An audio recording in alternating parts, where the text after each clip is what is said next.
Comment faire pour distinguer un bon hypnothérapeute d'un moins bon? Quand je dis hypnothérapeute, ça vaut aussi pour les hypnotiseurs.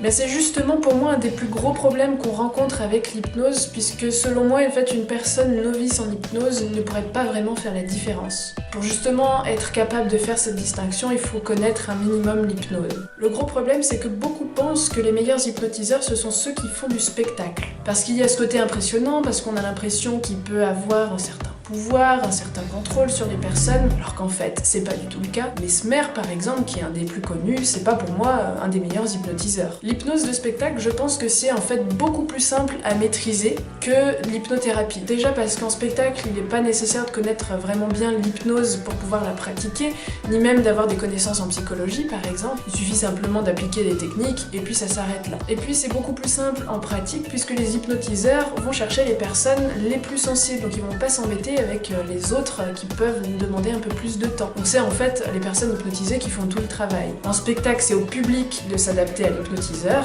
alors que en thérapie, c'est plutôt l'hypnotiseur qui doit s'adapter à la personne. Donc en spectacle, c'est très simple, l'hypnotiseur prend les meilleurs sujets. J'avoue, je fais un raccourci, mais c'est quand même globalement l'idée. Donc retenez bien que c'est pas parce qu'une personne fait du spectacle que ça va être un bon hypnotiseur et encore moins un bon hypnothérapeute. D'autant plus qu'il y a beaucoup d'hypnotiseurs qui font du spectacle mais qui sont même pas formés à l'hypnose. Ils ont souvent lu quelques livres, regardé quelques vidéos et ils se disent hypnotiseurs. Et ça, honnêtement, c'est quelque chose qui me dérange quand même pas mal. C'est comme si une personne lisait un livre sur la médecine et se disait médecin.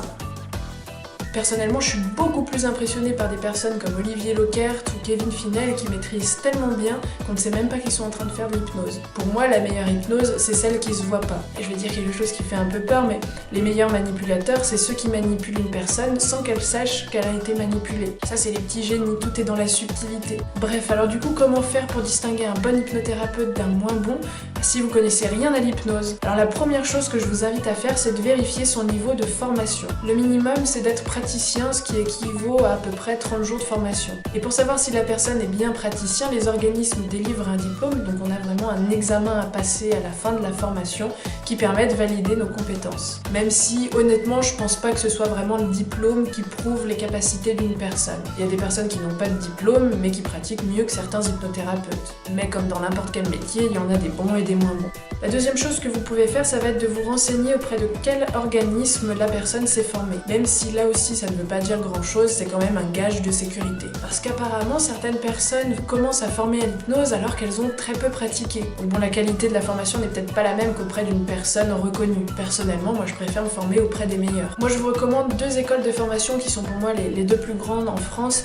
Il y a en premier l'IFHE, l'Institut français d'hypnose ericksonienne, donc c'est là que je me suis formée auprès d'Olivier Lockert. Et puis il y a l'Arche, l'Académie de recherche et de connaissances en hypnose ericksonienne de Kevin Finel. Là aussi j'ai suivi déjà un stage chez eux. J'ai aussi entendu de bons échos de Psynaps, mais comme je ne me suis pas formée, c'est vraiment une recommandation qui est basée sur les retours qu'on en a fait. La troisième chose, ça va être de questionner la personne sur son expérience professionnelle. Son niveau d'études avant l'hypnose importe peu, qu'elle soit simplement diplômée du bac ou d'un master, ça change pas grand chose, même si je pense que c'est un peu plus rassurant si la personne a de bonnes bases en psychologie ou en médecine. Demandez-lui depuis combien de temps elle pratique, combien de séances elle a pu faire, parce que là aussi le nombre d'années n'est pas vraiment important. Une personne peut très bien s'être formée en hypnothérapie il y a 10 ans, mais pratiquer une fois tous les 6 mois. Je préférerais être avec une personne qui a été formée récemment, peut-être 1 an, mais qui pratique tous les jours. Mais là encore, c'est que mon avis.